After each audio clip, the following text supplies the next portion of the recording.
3, 2.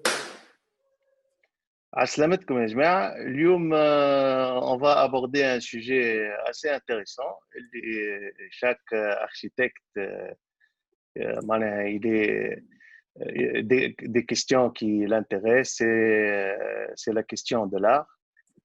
معنا اليوم عثمان طالب, il est architecte, urbaniste et il est artiste. Donc, il va nous parler aussi de son expérience en tant qu'architecte dans le domaine de l'art. معنا زاد كالعادة أكرم بسيلة وأمين حسني وعاطف خدير, ونبدأ مع سي عثمان. مرحبا بك.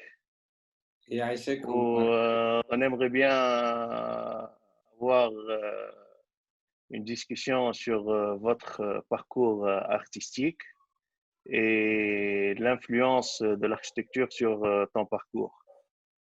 D'accord, merci beaucoup pour cette introduction. Donc, pour ma part, depuis petit, j'aimais dessiner. Depuis que je pouvais tenir un crayon. ودخلت وانا صغير في un club de dessin. عمري 6 سنين وقتها دخلوني وقتها j'habitais en Algérie, moi je suis Tunis. Et j'avais commencé très tôt. Durant mes études, pratiquement pendant les cours, même à l'école d'archi, les gens notaient les cours et moi je dessinais. Donc j'ai récupéré les cours bas, donc j'aimais beaucoup dessiner. À un certain moment, il y a eu un petit déclic. Il y a quelques années, j'ai fait une exposition personnelle où je faisais essentiellement de la peinture. Et de la peinture un peu. Mes inspirations sont très socio-économiques, du milieu socio-économique un peu partout dans le monde. Et je me suis dit, خلينا نجرب le dessin. Le dessin est un médium qui va venir avant la peinture. Et je me suis dit, cette fois-ci, je vais faire que le dessin. ومن هي معناتها جاء un déclic وبشوي بشوي وليت نعمل des recherches bibliographiques, des recherches documentaires sur les thématiques qui me touchent, mais نخليهم à travers le médium dessin. Ou peut-être que c'est une déformation professionnelle وهنا نجيو الموضوع نتاع العلاقه ما بين l'architecture والفن, c'est que j'ai commencé à tester et à expérimenter des techniques que l'on connaissait ahna et les gens avant nous dans les bureaux d'architecture, avant l'AutoCAD, la 3D et le numérique, le digital, c'est les papiers calques sur table lumineuse. Et donc, c'est venu comme ça, un jour, comme quoi les accidents heureux, ça pouvait arriver. Et une série d'esquisses sur calque, et ils étaient superposés comme ça sur la table lumineuse. On a dit avec des photos de référence d'architecture, les références d'architecturale, Renaissance, contemporaine, etc. Des références un peu au niveau des photos de presse. Je me base beaucoup sur les photos de presse actuelles et passées. Donc, comme un jeu de cartes, comme chaque ski. Ou à un certain moment, des transparences commençaient avec la lumière et ça m'a donné un indice d'une idée. Je vais des recherches sur le fait qu'il y a la transparence technique. C'est que le calque, c'est banal comme chose. On pouvait essayer de recréer des transparences par rapport à des époques. La technique tout de suite. Et là, on parle d'époque. Pourquoi ne pas transcender un peu les époques, la Renaissance, l'époque gréco-romaine, où on traite les époques bchoué, et à chaque niveau de calque, layer 1, layer 2, layer 3, etc. Et on arrive jusqu'à l'époque contemporaine. Et durant quelques années, j'ai essayé de peaufiner cette recherche pour arriver entre guillemets, arriver, je ne sais pas encore si c'est le cas, mais caler dans un même dessin plusieurs époques et plusieurs thématiques, tout ça avec la transparence. Très bien. Oh, d'ailleurs, ça fait quelques années que j'ai découvert ton travail. Enfin, et haka, j'ai toujours haka eu le degré que mais je me qu'un architecte qui est en train de faire ça. Quand ces histoires de cales, de superposition, de sédimentation, d'ailleurs, une transparence, une transapparence, tu vois. Il y a des choses qui. Exactement. Il y a un truc qui est mystérieux, mystique. Et d'ailleurs, faire ce montage-là dans la tête, il n'est pas évident à monsieur tout le monde. Avoir la capacité de superposer ces calques-là. D'ailleurs, il y a un exemple que je donne à mes étudiants. Notre approche analytique, elle est un peu plus intéressante, entre guillemets, que un sociologue ou un historien ou un géographe, parce qu'on a cette capacité de mettre tous les calques et de synthétiser tout ça. Alors que le géographe, il va voir ça uniquement tout géographique, l'historien, il ركز على l'histoire. انت pratiquement tu as eu une formation qu'architecte, تفهم في كل شيء وما تفهم في حد شيء. Donc tu es un peu haka neutre et tu arrives à mettre ces calques-là فوق بعضها, mais personnellement je pense que c'est le résultat, il est de toute façon, dis-moi, j'attends que tu publies quelque chose. C'est en fait اللي قلت قبيل عاطف على اليمين. Voilà, c'est en fait. Ouais, c'est ça. C'est un triptyque. Ça fait partie d'une étude à Malte sur enfin, beaucoup de dessins. C'est sur les flux migratoires dans le monde. Et ديما وقت ناخذ في des lieux نولي ما عادش une architecture, c'est des lieux architecturés de transit اللي هما les gares de métro dans le monde. Donc وقت خدمت على اساس une image à la base d'une gare في نيويورك وناخذها ديما حاجتي un lieu qui réceptionne mes personnages. أنا comme si j'étais un metteur en scène de théâtre. عندي les acteurs نتاعي, mais le théâtre عنده la scène, عنده ركح. Il y a une architecture de théâtre, فما une profondeur في الركح هذاك. Donc il me faut toujours un lieu où essayer de poser, de composer mes calques, et donc mes personnages, mes époques. وفي الكا هذايا اخترت un visuel presque en façade, vu de face, comme une coupe d'une station de métro, et on voit à peu près le panneau Lostani l'effet un peu vitesse du métro qui passe. Donc, formalité aussi, tu as le mouvement.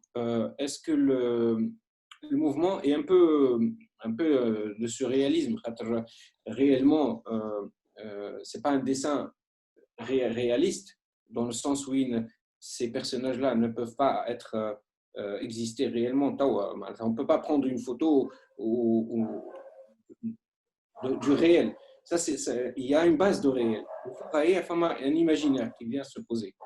L'imaginaire a plusieurs époques, plusieurs origines.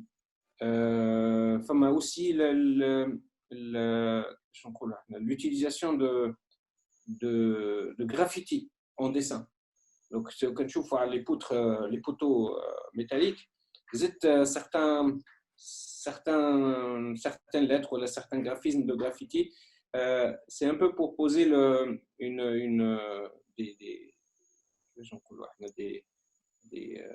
comme des repères d'époque. Quand tu vois le graffiti, il faut plus ou moins 20 ans en arrière. On n'est pas à 1000 ans ou à 500 ans en arrière.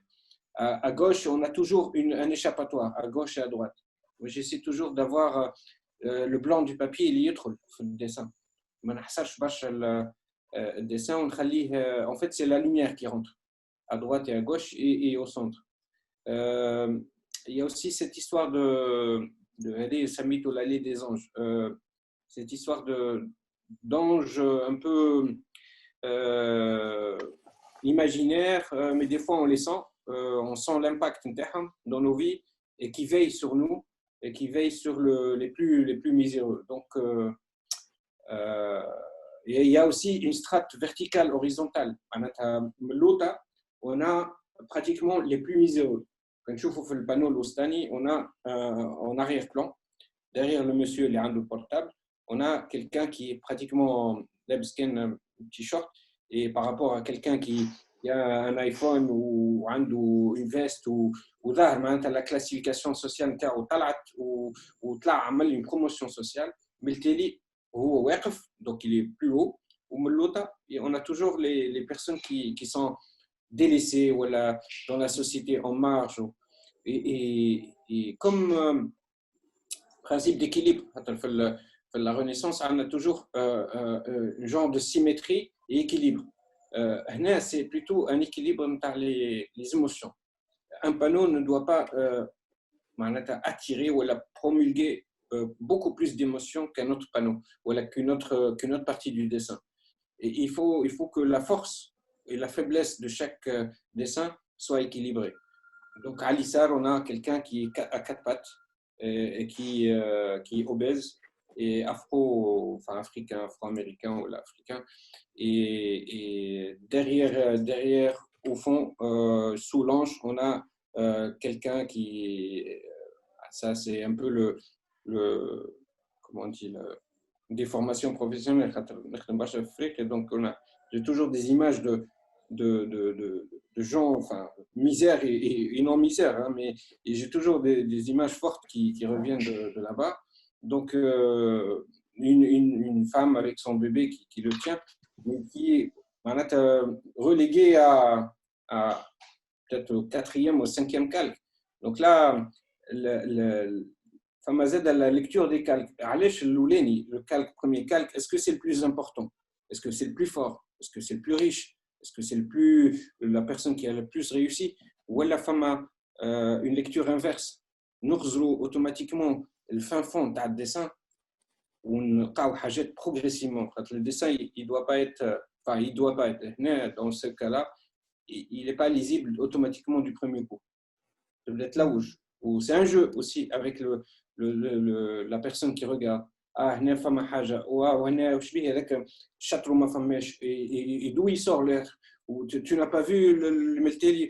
Donc ça c'est des choses que j'entends de temps en temps les expos, les galeries, et ça fait moi je trouve intéressant que c'est pas ma lecture, hein, c'est la lecture des autres de mon travail. C'est une idée que j'ai eue. Mais la richesse, oui, c'est le comment ils vont lire le travail et interpréter que par rapport à son background au vécu, plutôt qui soit de l'ordre du bonheur, de la joie. Il voit ses misères, il voit un peu de tristesse, il voit un peu d'espoir. La lecture. D'ailleurs, ce qui est paradoxal في التابلو هذايا, c'est que على اليسار فما شباك في التريبتيك, والشباك جيماجين كو الشباك نتاع البيت اللي خديت فيها التابلو. هذه كان في اكسبوزي في جو le festival Jao Tunis. Donc الشباك ماهوش في التابلو. ماهوش في التابلو. Mais il fait partie, c'est ça en fin de compte. Je pense que هذه هي la profondeur. La profondeur de ces images-là font qu'à un certain moment, l'extérieur, le cadre de l'exposition, il est dedans. Celui qui regarde, avec ce jeu de transparence, il est à un certain moment dans c'est ce genre de tableau, ce genre de pratique, cette technique, elle introduit, تشرب حتى l'environnement نتاعها, il fait partie du tableau. احنا نشوف معناها on voit dans vos tableaux sont très architecturés كما قال Emine. Est-ce que bon, انت قلت فما la déformation professionnelle. Est-ce que vous étiez beaucoup plus influencé par l'architecture en créant votre œuvre, ou elle votre œuvre qui a fait que vous devriez mettre en scène vos caractères dans un espace architectural? Bien sûr, et quand je نرجع شوية les définitions de l'art, il y a plusieurs sens. معناها définition de l'art كما définition de l'architecture معناها ça évolue toujours وديما فيها معناها point d'interrogation كل واحد وشنو معناها يقول على définition de l'art. معناها il y a le sens نتاع l'art معناها est une activité fabricatrice de l'homme ولا c'est le côté technique اللي هي l'art, c'est un ensemble de procédés permettant d'obtenir un certain résultat. Donc, c'est typiquement technique. Tu as mélangé entre le côté technique et le côté esthétique, et le côté esthétique, tu as la notion des beaux-arts. Ce qui fait que vos œuvres sont à la fois techniques, esthétiques, et même il y a ce côté émotionnel et cette joie et bonheur que dégagent les tableaux en théâtre. نرجع للسؤال متاعي, est-ce que vous étiez beaucoup plus influencé par l'architecture? Donc, يعني, quand, quand vous êtes devant une toile, vous commencez par imaginer les espaces متاعك et vous faites la mise en scène des gens ou c'est un mix entre les deux. Ça serait intéressant de comprendre un petit peu le fonctionnement. D'accord. En fait, c'est une très bonne question. On va dire dans la plupart des cas, je commence par une idée. Une idée, c'est pas une thématique, mais c'est une idée plutôt qui me vient comme ça. Je me dis, quand je vois une image ou une photo d'un lieu ou dans un reportage, si je peux prendre un exemple, ce serait plus simple. Un de mes voyages à Paris, je me suis remémoré la pyramide inversée, à Louvre. Donc, le fait qu'il y ait la pyramide qui est inversée, l'ota ou le four, m'a donné une idée de commencer à réfléchir sur le principe de la chute. Donc, l'architecture, elle a sorti une idée. La chute, et il y a une pré-thématique de recherche. La Ouest à la base, beaucoup de références sur la chute des hommes, la chute des anges, la chute de l'humanité, l'humain qui commence à dépérir dans l'âge. La chute peut avoir beaucoup de conséquences. Donc, l'architecture inversée, tu as un triangle inversé qui d'en découle une idée. Mais l'idée, elle est qu'il y a une recherche bibliographique. Une recherche bibliographique, il y a une recherche d'images qui pourraient faire l'objet du carcan du prochain dessin. Des images, beaucoup de photographies de cette pyramide inversée. Quelle serait la meilleure image au niveau proportion, au niveau lumière, au niveau cadrage, au niveau… c'est comme une direction photo d'un film. Quand tu vas filmer un film, il y a un directeur photo, il dit ce cadre-là, c'est le meilleur pour rendre la lumière, pour rendre les couleurs, pour rendre les personnages, etc. Donc là, il y a une recherche sur l'architecture qui va porter un peu cette histoire. Après, les choses se passent en parallèle. L'histoire commence à se bâtir avec un texte. Et en parallèle du texte, le dessin d'esquisse, un peu de composition. En général, moi, j'utilise des fils ou avec des punaises, ou des traits, tout simplement des traits. L'important pour moi, c'est que les personnages doivent se voir, se regarder et pas se regarder en même temps. Une interaction. Moi, je vais ramener des gens, entre guillemets, de plusieurs époques, de plusieurs origines, parfois incompatibles, et essayer de les faire cohabiter le temps d'un dessin dans ce milieu-là. C'est comme une expérience psychologique, hein, à milieu réduit. Tu vois, le confinement, c'est ça. Moi, je leur fais un confinement sans le Covid. Et donc, le principe, c'est d'intégrer ces gens dans une composition qui soit équilibrée, pas quelqu'un plus qui lit l'acteur à droite ou à gauche ou en haut ou en bas, un peu qu'il y ait un dialogue entre ces personnages-là dans ce lieu. Donc, pour moi, l'architecture est un peu l'origine de tout. Après, une idée, de l'architecture, ensuite, il y a la thématique, la recherche et les premières esquisses. Et après, moi, en général, quand je commence, je sais pas, je connais pas le résultat final. Parce que le travail de superposition, de dessin, il y a toujours des ratages, il y a toujours des incertitudes, il y a toujours des zones de flou. C'est pas quelque chose c'est pas une science exacte. Donc c'est un peu difficile de cerner un peu le résultat final dès le début. Mais au moins, il y a une architecture dans l'architecture. Donc, c'est l'architecture comme lieu, comme espace d'accueil, et il y a une architecture de combinaison, de liaison entre les personnages. Ouais, ce qui est intéressant aussi, les œuvres, il y a toujours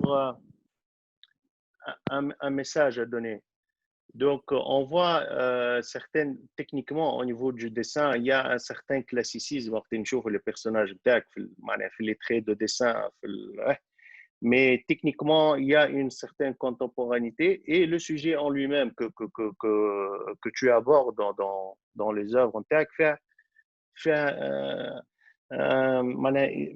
c'est comme si tu racontes une histoire contemporaine, époque, avec cette magie aussi un peu, cette magie spatiale déjà que tu crées dans les tableaux, d'une part, et aussi ce contraste entre le contemporain et le classique. في les tableaux اللي شفناهم توا حتى au niveau de la matière, la texture, le traitement de la texture كما les l'acier que tu as traité avec le graphite, l'epsam celui qui parle au téléphone, ou l'arrière-plan, il y a une image d'anatomie un petit peu classique اللي ترجعنا شوية حتى même l'époque de la Renaissance au niveau du dessin, de l'anatomie en elle-même, حتى كي نشوف les muscles, le gestuel بيدها حتى je trouve que c'est très intéressant ce mélange. Donc tu crées carrément une atmosphère à la fois contemporaine ou faire un certain clin d'œil historique. Est-ce que c'est une sorte de message pour ce lien entre le passé, le présent et le futur, avec cette ouverture où tu laisses la lumière pénétrer dans les œuvres et dans tes tableaux? Oui, le facteur temps, il est primordial pour toi. oui, exactement. Le facteur temps, et qui dit temps, dit mouvement. Donc, ce qui est intéressant pour moi, c'est d'essayer sur un même morceau de papier blanc, banal, d'essayer de raconter une multitude d'histoires qui se combinent et essayer d'avoir une profondeur dans le papier. Sauf que le papier blanc, c'est un papier 2D. Donc, c'est zéro, profondeur zéro. Et quand on le voit ainsi, le fait de stratifier un peu ces vies, ces différentes vies, le personnage ou le groupement de personnages, il ramène avec lui un morceau de vie. Donc, c'est des morceaux de vie qui sont superposés, qui sont mis les uns à côté de l'autre et les uns derrière les autres, créent une certaine profondeur dans ce papier, papier comme support physique. Et c'est le papier, en fait, qui des fois, qui est l'architecture. le blanc du papier et l'architecture. Des fois, je n'utilise pas de construction. C'est juste le blanc du papier avec sa lumière qui porte les histoires et qui aide un peu à faire émerger certaines histoires par rapport aux autres. Quand on utilise le graphite, là je peux parler un peu technique, quand on utilise le graphite et la poudre de graphite, ça peut vite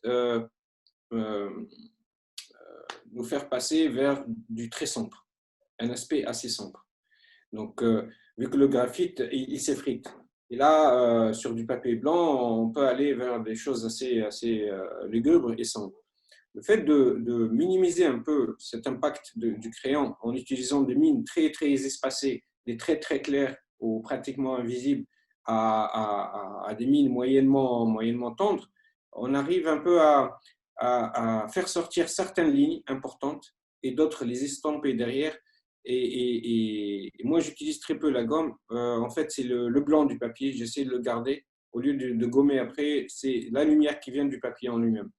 Et ça fait comme un jeu de profondeur, de va-et-vient entre le premier, deuxième, troisième plan jusqu'au blanc du papier. Voilà. Juste c'est un seul fil conducteur, l'émotion. قلت لك انا نحب نرجع شويه على اللي قالوا محمود قال اسكو tu fais des layers هكا بتاع des airs et des époques dans tes tableaux. Ça m'a une étude qui a été faite par des chercheurs entre le processus créatif les artistes et les architectes. Ils disent que ces deux processus inversés, les artistes généralement ils regardent dans le passé, ils apportent leurs émotions présentes dans l'acte de création, alors que les architectes regardent le passé et ils créent dans le futur quelque chose pour les gens qui doivent utiliser. Donc, et c'est là la différence fondamentale entre les deux. L'artiste, c'est toujours vers le passé et une émotion présente, alors que l'architecte il cherche des émotions futures pour les usagers du bâtiment. Et est-ce que tu trouves cette ambiguïté par le fait que tu es d'un cursus architecte et tu as ce don d'artiste? Est-ce que ça... En fait, on agite entre les deux. Donc, je suis entre le passé, le présent et le futur. J'ai c'est comme si quelqu'un qui moi, je regarde toujours le passé pour mieux vivre le présent et analyser le futur. L'humanité, en général, moi je me projette toujours sur un cadre beaucoup plus large, a fait toujours, d'ailleurs les historiens sont là pour ça, ils ont toujours une base de réflexion sur les expériences passées. Pour mieux appréhender les mêmes expériences ou d'autres expériences dans le futur.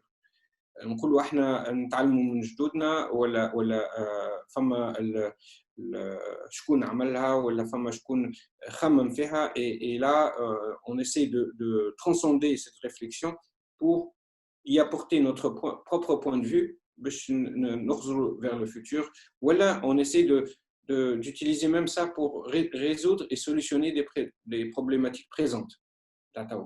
Donc, dans l'architecture, on se souvient tous des exemples d'architecture vernaculaire, des bons exemples de Jerba, par exemple, la gestion des eaux sur place, le bioclimatique vernaculaire, au Stade al-Arbi, comment c'est fait.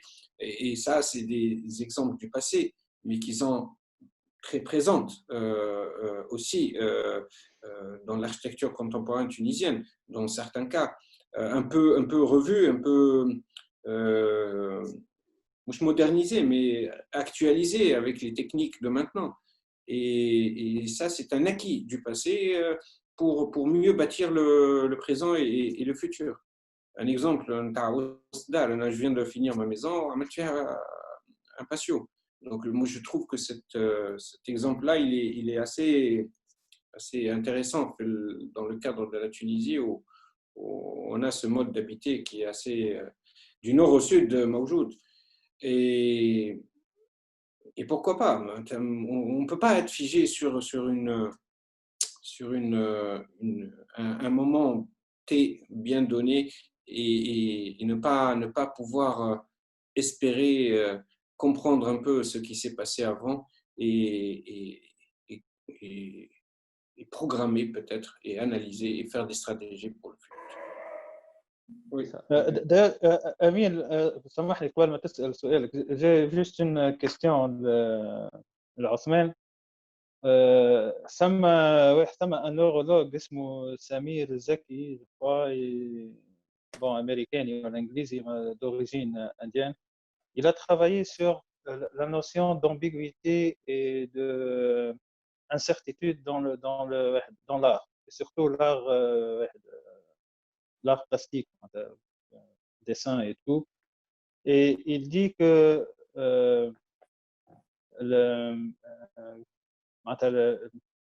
l'esprit humain il est attaché et attrapé par ces images d'ambiguïté, parce qu'il y a toujours une recherche à l'intérieur de chacun et il essaie de la trouver à travers ces tableaux-là.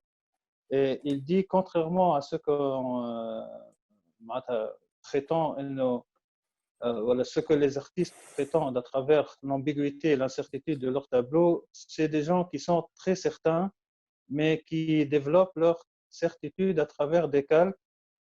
Des calques peuvent être des calques temporels, des calques émotifs. C'est des calques qu'ils ont vécu et qu'ils ont attrapés à l'intérieur d'eux-mêmes dans leur subconscient et ils les projettent dans leurs œuvres. Et il donne l'exemple, par exemple, de Michel-Ange, les sculptures de Michel-Ange qui sont moitié roche, moitié sculpture. Il donne l'exemple des tableaux de Vermeer et il dit, malgré l'exactitude des traits et des détails, l'ambiguïté des situations et le fait qu'on ne sait pas qu'est-ce qui se passe à l'intérieur des tableaux de Vermeer donne cette notion d'incertitude. Et c'est ce qui fait que ces tableaux sont très attractifs et qui vénèrent l'émotion des gens qui le regardent. هوني عاطف بربي لا جوست بوان خفيف على الاخر. دايور سي سكو سي لو ميم بوان اللي كنت باش نحكي فيه. سي سيت امبرسيون ديناشفي. Oui. معناها يا اون ديري كو لي تابلو نتاعك معناها سي سا يا ان غو que c'est pas encore fini. Il y a un goût que c'est une esquisse, c'est une étude. Et هي en fin de compte. Il y a quelques années, خدمت على un truc, c'est que جيت نشوف نلقى les études sur les dessins, que ce soit يعملهم ميكелانج ولا معمولين في la période contemporaine, les études dessins proprement dit, ils sont intemporels. Et ce goût, d'ailleurs, la couleur après et le dessin, c'est le même dessin.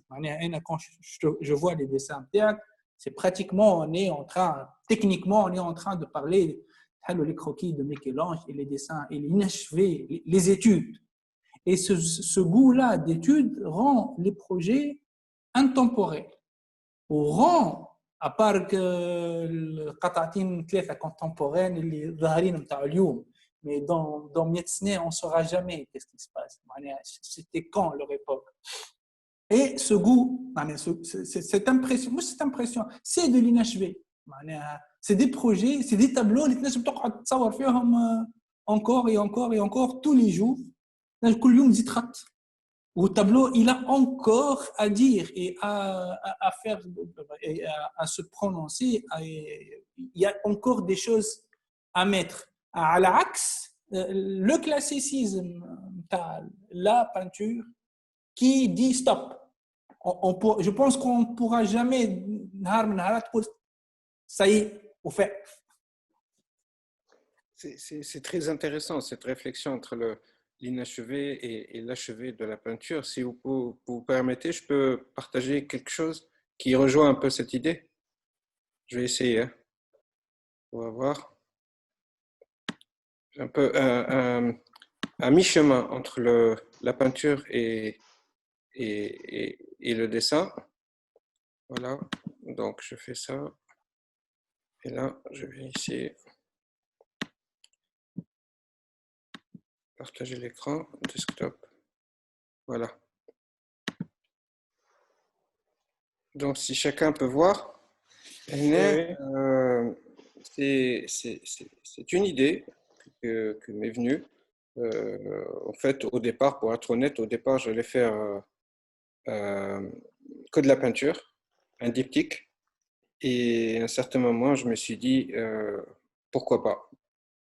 Essayons de mixer, mais j'ai pas eu le courage d'aller jusqu'au bout. Peut-être que ça sera pour la prochaine fois, d'intégrer le dessin dans la peinture et la peinture dans le dessin. Donc, c'est un peu là, il y a une frontière entre les après, deux, ouais. mais la composition se complète, mais il y a quand même une frontière. Euh, là, ce que tu disais, c'est est-ce que là, pour vous, la peinture peut, peut sembler figée et la partie dessin, pourtant, c'est la même image qui continue, a plus de liberté vers l'ailleurs, vers le ciel, vers la lumière, vers le blanc. Moi, j'aimerais bien avoir vos avis là-dessus. Ouais, ce qui est intéressant, je trouve qu'il y a aussi une part dédiée au lecteur pour faire des interprétations. Ce qui est intéressant d'ailleurs. Les lectures divergent du tableau. On peut être d'accord sur le côté esthétique et aussi technique, sur cette capacité plastique à faire ressortir des émotions. Parce que quand on voit, par exemple, ce tableau, il y a beaucoup d'émotions qui se dégagent. Et là, je vais un petit peu me poser beaucoup plus la question autour du rôle de l'art dans la société. Parce qu'il émane bien sûr du domaine du sensible aussi. Donc la sensibilité est très importante. Mais il peut jouer aussi un rôle très important dans la société. Donc quel rôle tu penses que l'art peut jouer dans la société en général? Et est-ce que la société elle a besoin d'art déjà? Et ça, c'est très important parce que de nos jours, on ne s'intéresse plus beaucoup à l'art comme avant, malheureusement, et surtout خلينا نقول على الأقل في تونس la scène artistique. Euh, ok, il y a une émergence de certains mouvements, de certains courants, il y a des initiatives, mais reste sur le plan public, l'art, il est encore restreint à une certaine catégorie de gens. Mais au niveau public, il n'est pas encore dans cette, je ne veux pas dire production de masse, mais cette exposition pour le public, pour le grand public. Et, et quel rôle il peut jouer, l'art, dans la société, tout simplement. En fait, l'art, il a toujours joué un rôle assez important dans toutes les sociétés durant l'histoire de l'humanité, mais à des échelles différentes. Il a été aussi pris pour cible, il a été décrié, il a été euh, un- comme une sorte d'échappatoire pour essayer de comprendre pour les artistes. Hein. Avant d'aller jusqu'au public, les artistes eux-mêmes avaient besoin de l'art pour essayer de comprendre un peu le monde dans lequel ils vivaient et, et d'essayer de transmettre leur lecture de ce monde pour le public. Maintenant, le public, euh, euh, c'est quelque chose qui dépasse même la notion de néophyte ou de quelqu'un qui est du domaine, entre guillemets, ou qui connaît un peu les, les, euh, les bases de l'art classique et contemporain, qui sait, entre guillemets, juger une bonne œuvre euh, ou pas. Donc, pour moi, ça, c'est pas très important ou pas du tout.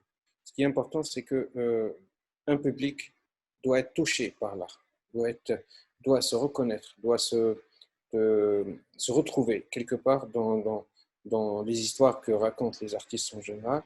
Et ça doit le toucher quelque part et créer en lui une émotion. Si ce n'est pas le cas, pour ma part, le message n'est pas transmis ou n'est pas arrivé à bon port. Euh, euh, L'important, c'est d'essayer de faire transmettre des choses que nous jugeons importantes ou qui nous ont touchés. Peut-être que les autres ne vont pas regarder, ne vont pas apprécier, ne vont pas. Tout ça, c'est subjectif, c'est pas important. Ce qui est important, c'est que on se base toujours sur des problématiques de base, comme par exemple la pauvreté, l'immigration, les guerres civiles, les, les, il n'y a pas que les mauvais, hein. Les naissances, l'amour et euh, à l'intérieur d'une cellule familiale, entre le père et sa fille, entre les enfants et leur mère. Tout ça, tout le monde peut se retrouver dans ce genre d'émotions universelles. Et chaque artiste peut essayer de transmettre ces émotions que lui a vécues. Nous-mêmes, nous tous, nous avons vécu ces émotions quand on était petit ou même maintenant. Et nous pouvons les dessiner ou les peindre ou les sculpter, etc. Chacun sa manière, pour le public, pour les gens qui veulent bien voir et comprendre ou essayer de comprendre ou ressentir tout simplement le travail ou l'œuvre de l'artiste. Donc, c'est vraiment pour transmettre quelque chose d'important pour nous à la base et qui est peut-être important pour le public aussi. Donc, tu rejoins un petit peu l'idée de Schopenhauer quand il parle de contemplation esthétique qui procure joie et bonheur pour l'être humain. Joie et bonheur, tristesse et pleurs aussi. Oui, exactement. Oui, C'est une émotion. une émotion, exactement. D'ailleurs, ça m'a une citation de Brancusi, le sculpteur. نحن partage juste Oui, oui. partage. Juste une citation en fait, de Brancusi, le sculpteur, il dit l'art doit te transmettre le choc de la vie et te donner la sensation de respirer. Donc ça transmet à peu près l'idée toutes ces émotions humaines et tout. Il est problématique aussi d'énoncer certaines problématiques sociales, climatiques. Il y a un certain moment, j'avais travaillé sur un projet pour le Sahel africain, sur le réchauffement climatique et comment un peu transcender ce problème-là pour essayer d'optimiser la résilience de certaines régions. Qui dit région dit peuplement, donc personne, donc être vivant.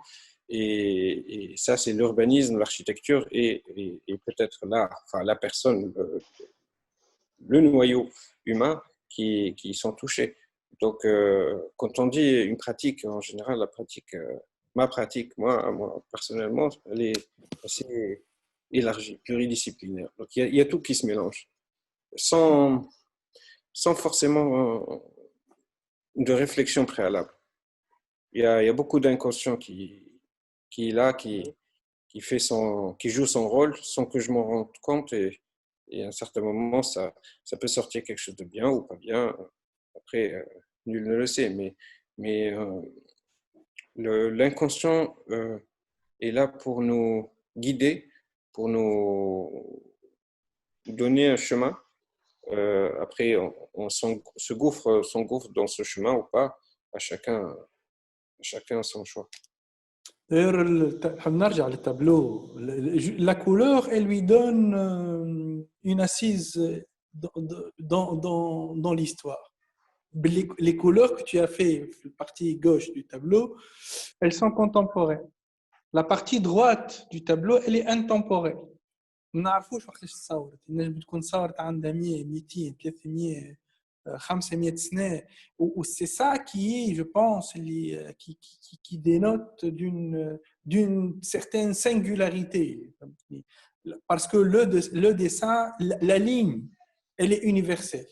معناها من les lignes qui ont été dessinées sur les grottes de Lascaux ولا les grottes نتاع الوسلاتية في تونس، la ligne elle est pratique, elle est carrément universelle.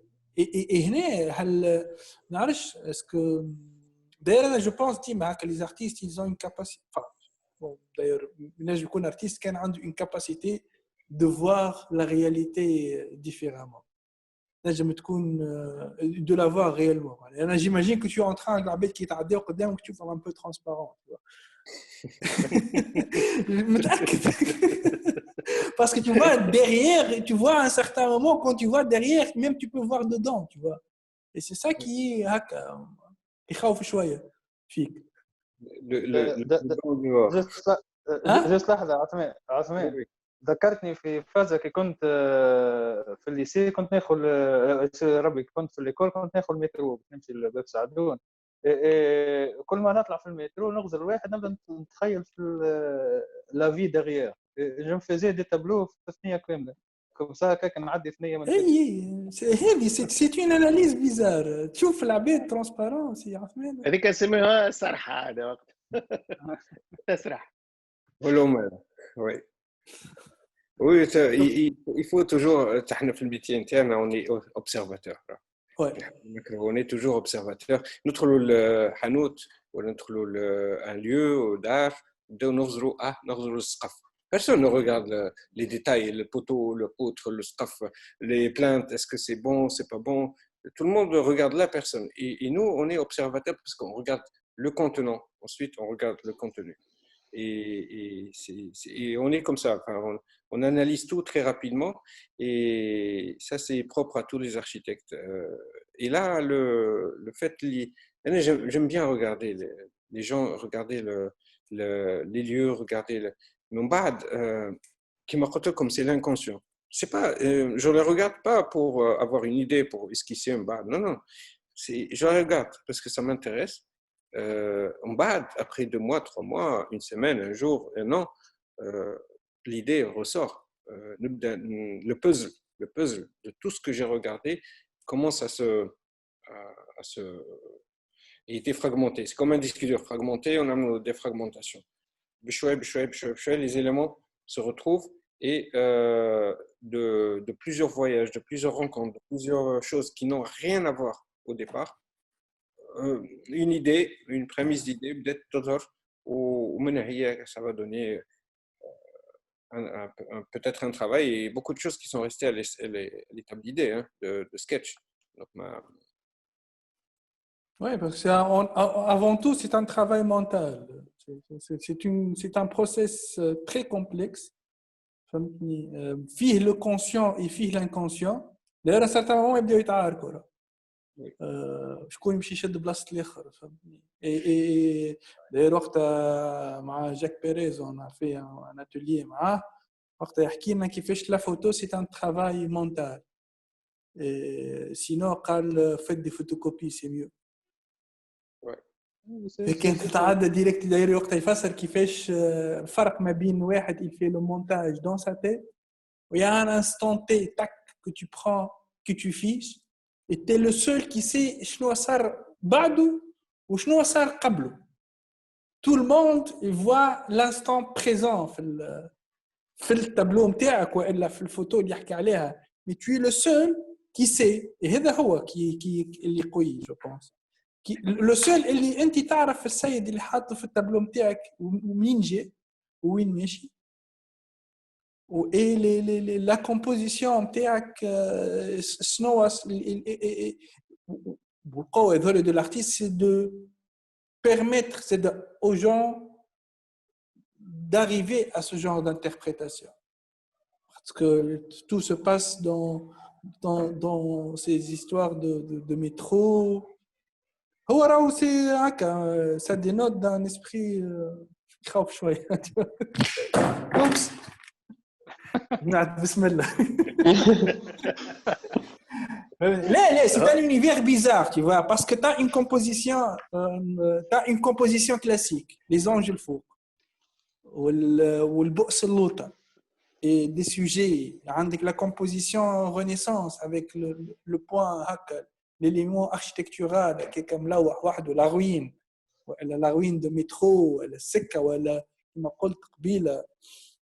le blanc de la feuille. C'est un univers très, très, très singulier. Ouais, aussi, ce qui est important, c'est que en général, l'artiste, il a un message à faire passer. Donc, il y a cette relation entre la pensée, donc le sujet, et l'objet en lui-même. بعد كيفاش باش يخرجك البensée هذيك في l'objet à exposer aux gens. Et ça, je trouve que c'est une relation très, très intéressante. Parce qu'à chacun sa façon d'interpréter les pensées. Sa pensée, les que ce soit par rapport à un vécu, par rapport à une image, par rapport à l'inspiration qui a lieu pour produire ce tableau, cette œuvre artistique, en général, que ce soit en peinture, en sculpture, en musique ou quel que soit.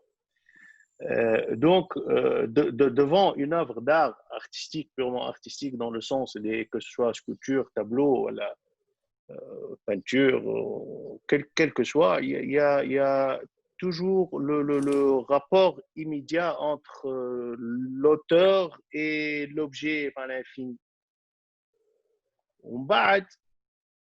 Le récepteur, le public qui va assister et voir cet objet, c'est à lui de voir à sa manière, au niveau de l'interprétation. Et c'est ce qui fait aussi la grandeur de l'art en général. Par contre, est-ce que l'art, il peut résoudre des problèmes comme en architecture? Parce que l'architecture, elle peut résoudre des problèmes. Par contre, l'art, est-ce qu'il peut résoudre certains problèmes?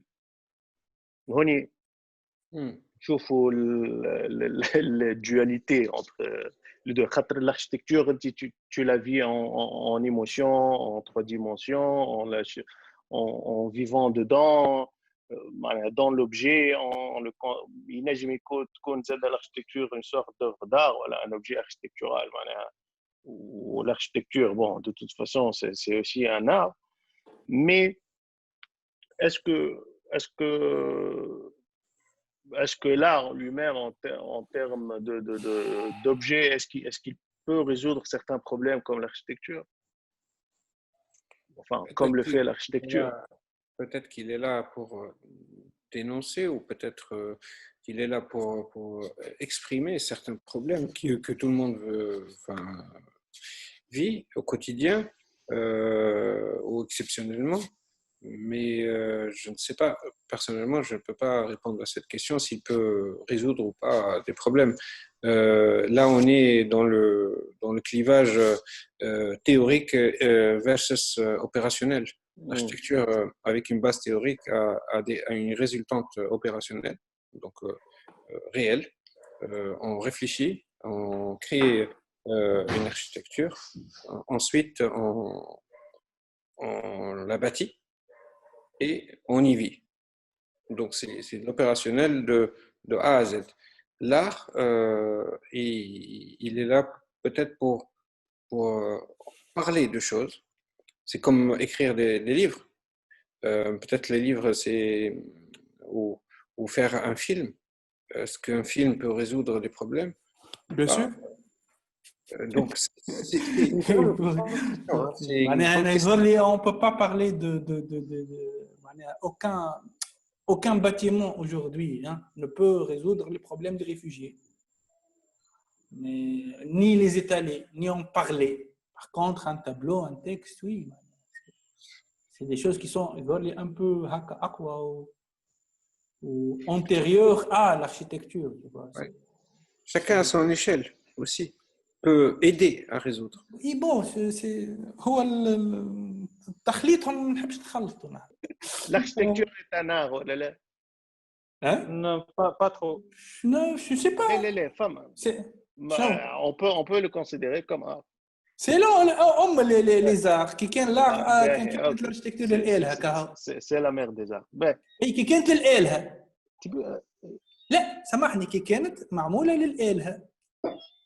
معناها كي كان وقت البارتينا وقت البيراميد انت تاخذ فيها في الديمونسيون سيمبوليك دو لا شوز اوكي وقت اللي تشوف مثلا لي زوفر نتاع غاري ولا زي حاجه سي اوسي دو لار معناها اوكي فونكسيونيل واللي تحبوا سوسيال تكنيك وكله فهمت مي يا اون اوفر دار قدامك اون بيل سكولبتور نتاع غاري ما تو با معناها غير هكا جوستومون يا محمود اي اما لا انا وين حبيت نوصل انا الحكايه نتاعي حبيت نعمل بها جوست ان ليان تعرفني ديما نحب ندخل الاركتيكتور في لي ديسكسيون اي مو هذا هو محمود ساعات سارتان مومون فو با ياسر ندخلوا الاركتيكتور في كل شيء او كي تقول لا شو هو ان سارتان مومون si on la considère comme art اوكي فما عندك l'art figuratif ولا l'art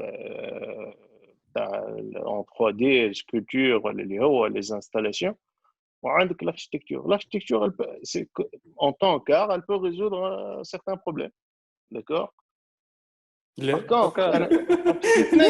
d'accord علاش pas résolu يا محمود كيف بنيات زي حديد ils n'ont pas résolu de problème c'était quelque chose de personnel هي عملته حلمتها تحب تعمل هيك حاجه مشجعه لا علاش الا كان تاخذ الموزي دو بلباو في تاع فرانك غاري لا ريزو بوكو دو بروبليم كو سو سور لو بلان اوربان سور لو بلان ايكونوميك سور لو بلان سوسيال فهمت il a résolu beaucoup de problèmes في الواحد شكون كان يعرفها بلباو à l'époque وعملوا ريجينيراسيون كامله نتاع لا فيل ça a déclenché beaucoup de ça a déclenché une sorte de développement assez intéressant.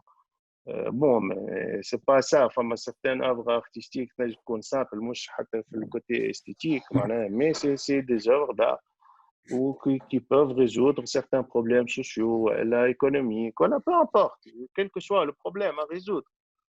D'accord, un problème urbain, environnemental, donc, l'exemple ce n'est pas une sorte de dualité شكون خير ولا شكون احسن ولا شكون واحد non mais نرجع si on le considère en tant qu'art l'architecture en tant qu'art ou la peinture ou la sculpture en tant qu'art فما le côté contemplatif ou le questionnement au niveau des œuvres artistiques purement artistiques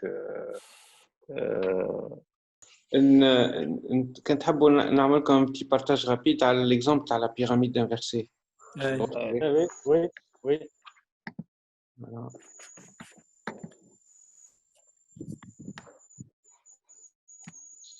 voilà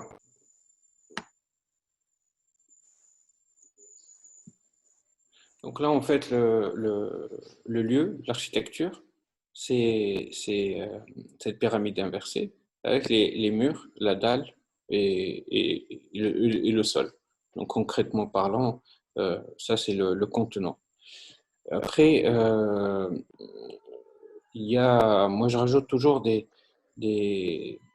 éléments pour un peu essayer de raconter une histoire, ou la composer. Et là, je parlais tout à l'heure de la lumière, le blanc du papier. Et là, j'ai fait exprès par rapport à cet exemple-là. Et ce qui m'avait frappé dans cette c'est la lumière qui venait du ciel et qui était tracée. C'est comme une lumière tracée à la gomme ou au scalpel avec cette limite nette du verre tenue par les morceaux d'acier, enfin toute la structure en acier. Comment on a pu sculpter la lumière pour la faire rentrer suivant une forme prédéfinie vers un point focal. ديما نحاول في الديسان ولا في les œuvres je focalise sur un point, que ce soit au centre ou à la décalée, ça met le point culminant de l'émotion.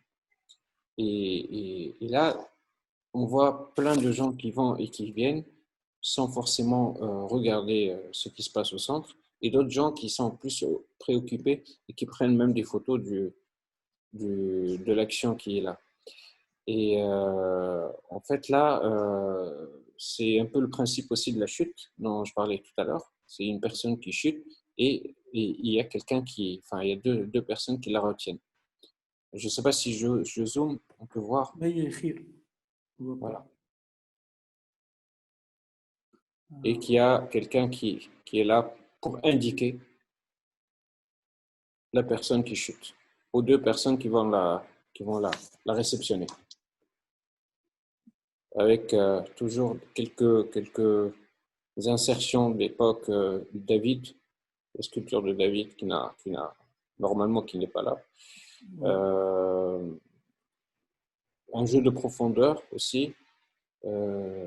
Mais au niveau du dessin, cela reste assez simple dans les tons.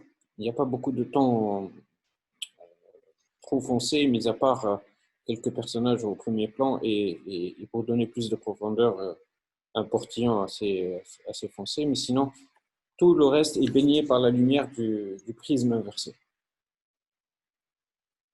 Voilà.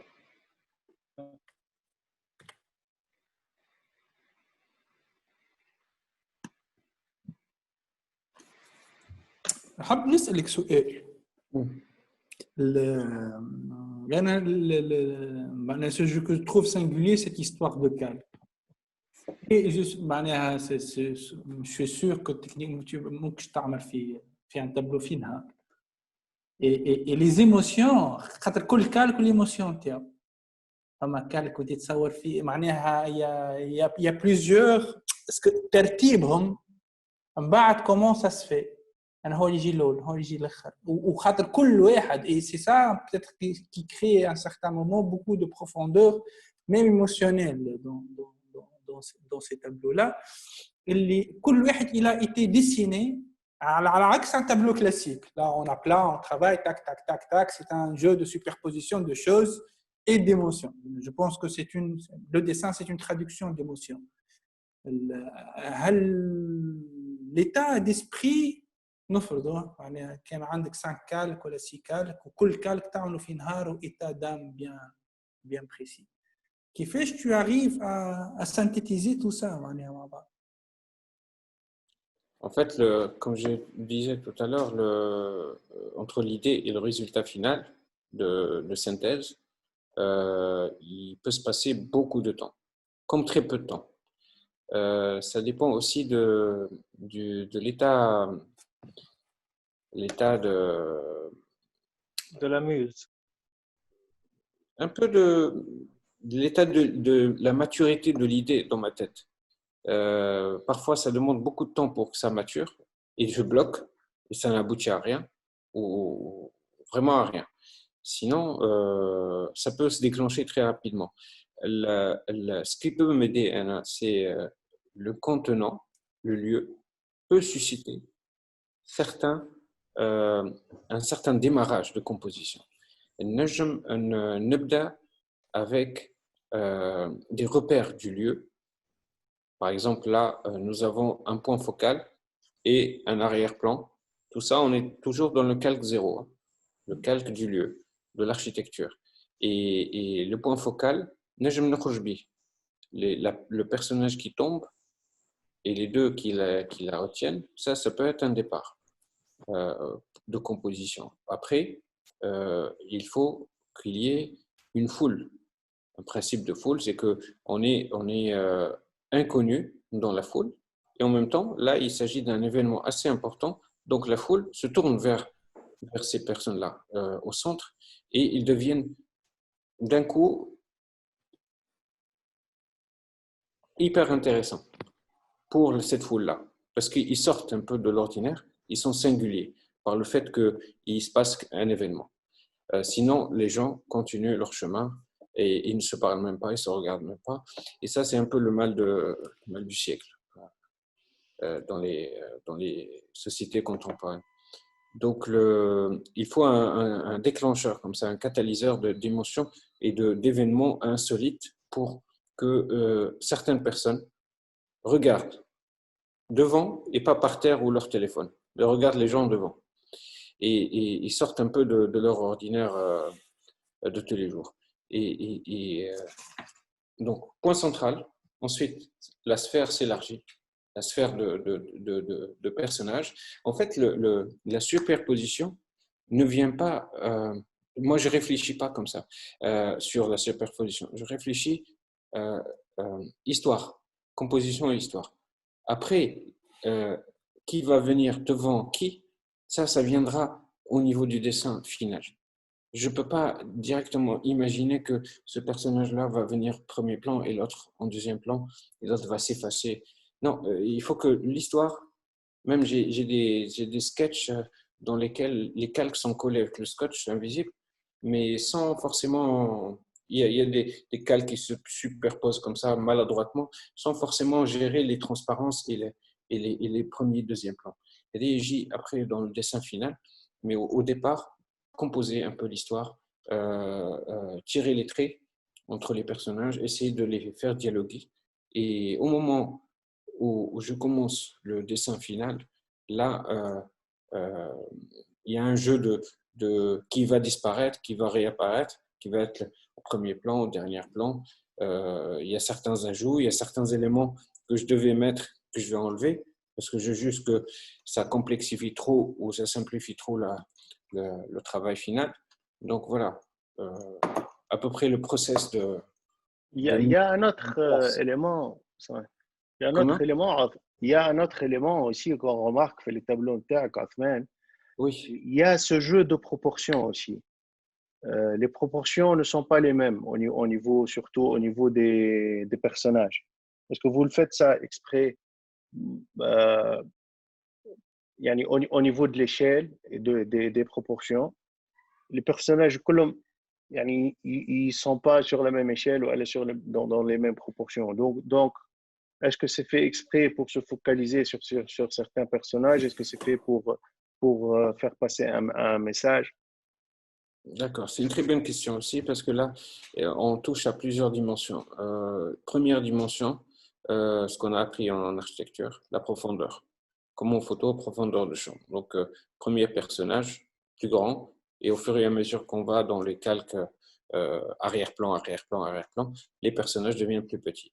Donc ça, c'est la loi de la perspective et de la profondeur. Il faut la respecter en tant que soit peu, surtout si on a un contenant, donc une architecture qui a une grande profondeur au niveau du bâti. Deuxième dimension, ce que tu viens de soulever, c'est l'importance ou non de certains personnages mis en avant ou mis en arrière. Là aussi, il y a une réflexion sur l'effacement et la réapparition. Le degré de transparence. Un personnage au premier plan peut être totalement transparent et dessiné qu'avec le outline, tu vois, juste les traits extérieurs. Et le corps, il n'existe pas. Et au final, les personnages qui sont derrière, qui sont plus petits, sont opaques et dessinés en détail. Donc, le fait qu'il soit en premier plan ne veut pas dire forcément plus important. Ça dépend aussi un peu de l'output de l'histoire. Enfin, c'est très difficile d'en parler parce que au moment de la création, moi-même, je ne maîtrise pas les tenants et aboutissants de chaque histoire, mais ça vient au fur et à mesure. Et chacun a sa lecture personnelle du dessin. Quelqu'un pourrait dire la femme au fond du métro, la femme africaine avec son enfant, pour moi, c'est un élément le plus important et c'est dommage qu'il aurait été trop petit. Moi, je l'aurais vu beaucoup plus grand et beaucoup plus… Oui, parce qu'ils sont identifiés peut-être ou parce que ça lui crée une émotion, il se dit, celle-là, elle doit être mise en avant et l'autre qui est là avec son téléphone doit être mis en arrière. Donc ça, c'est des interprétations à chaque fois de l'importance ou pas de certains personnages. Et troisième dimension, c'est un peu la dimension temporelle. Est-ce que j'ai des personnages qui sont hors échelle, qui sont mis en avant-plan, mais avec quelques lignes. Réellement, ils ne devraient pas être comme ça. Et là, c'est un peu pour poser comme un marqueur temporel. C'est d'un côté, on a l'hyperréalisme ou le réalisme contemporain, et de l'autre côté, on a l'imaginaire un peu d'une autre époque qui vient comme ça, hors échelle, s'imposer très, très, très finement sur le dessin, sur la réalité d'aujourd'hui. Voilà. Juste une question. Qu'est-ce qui fait fait la période contemporaine un retour en force le dessin technique avec des bonnes proportions, les bonnes lignes, machin. Je rejoins même un peu l'expérience de l'artiste Nidal Shemr. Ce qu'il est en train de faire. Qu'est-ce qui explique? Est-ce qu'on a tout exploré? Et il y a ce retour-là vers le dessin classique. Après tous les là, il y a beaucoup d'artistes de par le monde qui reviennent en force dans ce genre de dessin. Hyper-réalisme, il t'a dit. Oui, oui. Peut-être que là, le dessin était toujours là, mais maintenant, il est mis en avant. Avant, c'était le pion caché du jeu de dames. C'est lui qui faisait tout, mais on honorait la peinture, mais il n'était pas mis en avant. Parce qu'avant la peinture, il faut dessiner. Exactement. Et si on arrêtait l'œuvre à l'étape du dessin et ne pas de la peinture, elle devient intemporelle. Oui. Voilà, ça serait le fond de calque au but, on t'a Van Gogh, on t'a Picasso, on t'a Nidal, on t'a Kanti. Je pense, Amine, une prise de position par rapport à la consommation facile des images, que ce soit produite par des artistes ou par le commun des personnes. Donc, خليت يمكن les artistes يرجعوا شوية les bases de la peinture, اللي هي le dessin. Donc, quelque part, c'est une réclamation que pour être un artiste, il faut passer par là. En fait, il y a une réflexion, il y a une réflexion que j'ai lue dernièrement sur un site américain par une commissaire, une critique d'art contemporaine, et qui parlait un peu de l'importance du fait que maintenant, la technique est relayée au stade inférieur. Et comment on dit, le message est relayé au stade supérieur. Peu importe maintenant, et elle parle surtout du dessin, peu importe comment c'est fait le dessin. Est-ce que c'est fait au graphite? Est-ce que c'est fait technique mixte? Est-ce que c'est fait avec des pastels? Est-ce que c'est fait avec mélange photo et dessin? Est-ce que c'est fait mélange de calque ou pas calque tu vois, c'est vraiment elle parle de l'importance du message. Parce que le dessin, c'est la chose la plus simple au niveau visuel. C'est des traits. Tout à l'heure, vous avez dit des traits. C'est qu'un trait. Un trait qui devient hachure, qui devient surface, qui devient à plat, qui devient estampe, qui devient... qui deviendra impressionniste, expressionniste, classique, renaissance. Le fond, c'est le même presque. Je pense que ça doit être... Je me suis penché sur ça il y a un bon bout de temps. Sur ce, et là, d'ailleurs, quel c'était ça. Et si on s'arrêtait dans le dessin, parce que sinon, c'est un effet de mode, et un effet de temps et de technique et de technicité. En général, la technique, elle est au service d'un message, au service d'une idée, elle est au service de… Le but n'est pas de montrer la technique, mais qu'elle soit, elle, euh, comme base pour faire passer quelque chose de plus noble, de plus… Une technique reste une technique, mais elle est là au service de quelque chose de plus grand. Et c'est ça, le détachement par rapport à la technique, moi, je le trouve très important. Euh, Peu importe la technique qu'on utilise, pourvu qu'il y ait quelque chose à transmettre. Après, on peut toujours s'essayer à de nouvelles techniques. Rien ne n'empêche d'expérimenter aussi de nouveaux supports. Il n'y a pas que le papier. Il y a aussi, moi j'ai vu des gens qui faisaient des dessins sur des morceaux de lin tendus et qui mettaient de la lumière derrière. Et par jeu de transparence, comme le lin est transparent, on avait un système d'ombre sur le mur de ce dessin-là, mais que l'ombre portée n'avait rien à voir avec le dessin originel. Donc on peut jouer aussi sur les distorsions, les dessins en mouvement. Ça a toujours existé, c'est la base du cinéma. C'est un dessin sur un disque circulaire avec une lumière au centre. Donc, en fait, le dessin, c'est point, ligne, surface. Et après, de ce trio, point, ligne, surface, on peut arriver à faire tout ce qu'on veut. Il n'y a pas de limite. Pour reprendre ce que Atf vient de dénoncer, de nos jours, femme une sorte de remise en question sur l'art contemporain en général. C'est vrai, il y a cette reprise du dessin techniquement des beaux-arts, mais comme on est devenu dans une société qui est imbibée par les images et les médias, le mass media et tout ça, donc il y a eu aussi une vague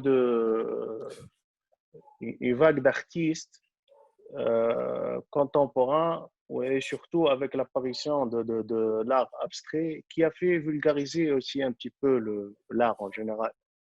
Ce qui fait que la société s'est retrouvée, disons, submergée par des images très abstraites et parfois même quelconques. C'est comme en architecture, il y a de belles œuvres singulières et des œuvres réussies.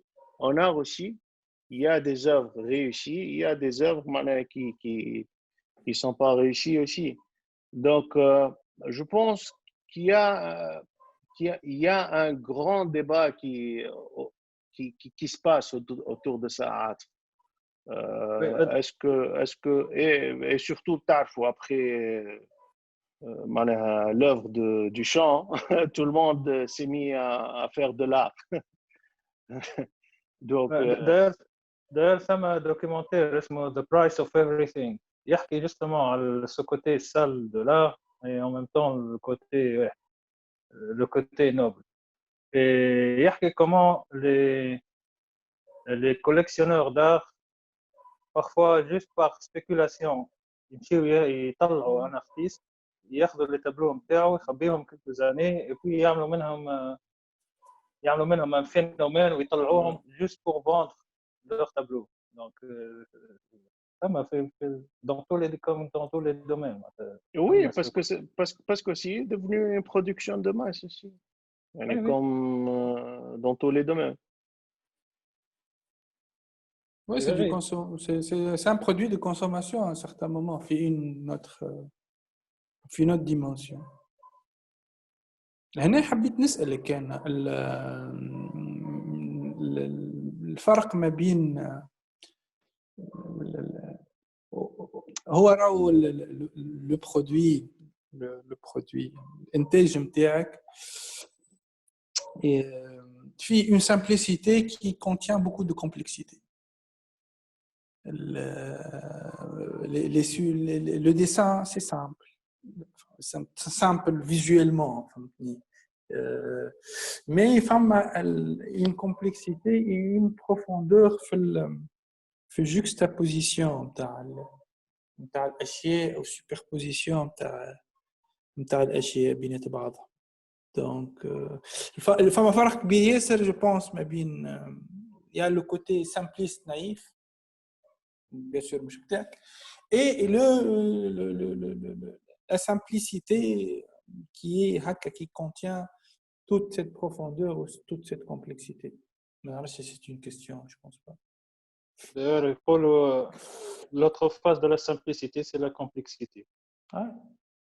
هو à certains moments راهو tellement يجرد الاشياء jusqu'au في الاخر c'est ça enfin tu gardes l'essentiel وهذا هو ce qui est intéressant في cette démarche.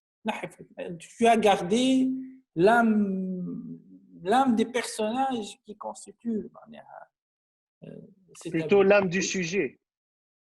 L'âme du sujet. Il a gardé l'âme du sujet. Il garde l'âme du sujet. Et c'est très intéressant. بربي خدمتش dans graffiti في الشارع. Ça fait très graffiti الخدمة نتاعك. Non, j'ai jamais essayé. يظهر لي أنا je pense. نقترح عليك اختراع. Il faut faire. Et tu vas voir que ça va être super interactif. Tu fais un fond et tu laisses la bled il travaille dessus. Ça va être génial. Tu vas voir les calques et les couches et les. Tu vois, à certains moments, quand on voit ce que tu es en train de faire, c'est comme les graffitis. يجي واحد ويخدم فوق واحد ويخدم فوق واحد ويخدم فوق واحد. Et c'est très attractif. معناها راهو المشكل اليوم c'est qu'on a un brouillard visuel. معناها ce qu'on voit même dans la rue, c'est tellement tout le monde veut être artiste, tu vois. Est-ce que le fanel que même ce qu'on a dans la rue c'est super moche maintenant je trouve. برشا حاجات هكا زعما فنيه ما هي خايبه ياسر tu vois. Mais travailler هكا faire un fond magnifique tu vois على une vieille bâtisse et laisser العباد laisser سايب خلي يعيش ارجع له بعد بمده tu vois. C'est l'art vivant. Ouais. L'art qui vit au fur et à mesure. Il y a aussi les effets du temps et de la météo, par exemple. Exactement. Un mur qui pourrit, un mur où il y a la mousse qui pousse sur pas d'autres, etc. Une architecture, elle est vivante par sa nature. Et en plus, ça s'y apprête à l'autre. D'ailleurs, ce concept au Japon, il est vénéré, le wabi-sabi. Prendre faire une création et laisser le temps la dégrader et elle croît en valeur avec le temps, avec les fissures, les cassures. Un vase qui est cassé et collé, ça coûte beaucoup plus qu'un vase qui est neuf. Parce qu'elle a vécu. Oui.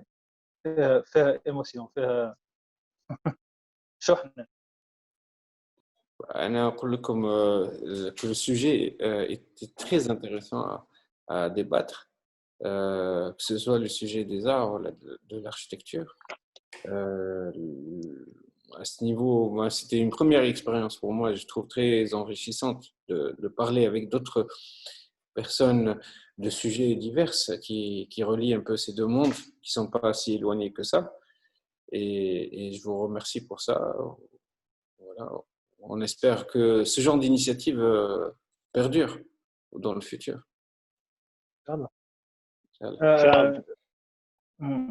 Juste حاجة عثمان.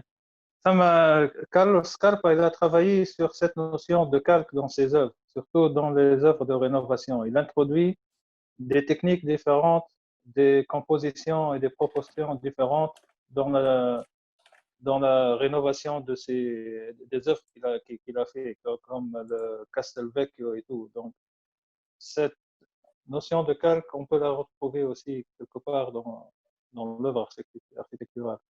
Oui, oui. Bien sûr, أكثر واحد خدم عليها جون نوفيل في البروجي نتاع كارتيer. Alors là, ça c'est la transapparence qui est une philosophie de Paul Virilio. En fait, c'est des successions de plans. et de pans de murs qui sont transparents et qui changent avec la couleur du ciel, le temps, la saison, et tu vois vraiment avec une certaine transparence, une certaine réflexion. Donc, c'était une architecture très dynamique. Là, tu viens de me donner une idée, Mahmoud.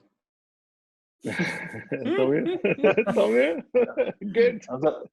Non, شوف la fondation. Ouais. شوف la fondation Cartier, c'était dans la philosophie de Paul Virilio, la transapparence. Avec la verdure, avec le côté vert en plus. En plus, la superposition des murs en verre, ça a donné une certaine profondeur, ou dit le cadrage, ou bien sûr, il s'inspire dans ses œuvres, mais le cinéma, Wim Wenders aussi. Donc, ça a donné ce côté très mystique du bâtiment. Et pourtant, il est simple. C'est un parallélépipède au cas où, mais derrière ce parallélépipède, il y a beaucoup d'événements qui se passent.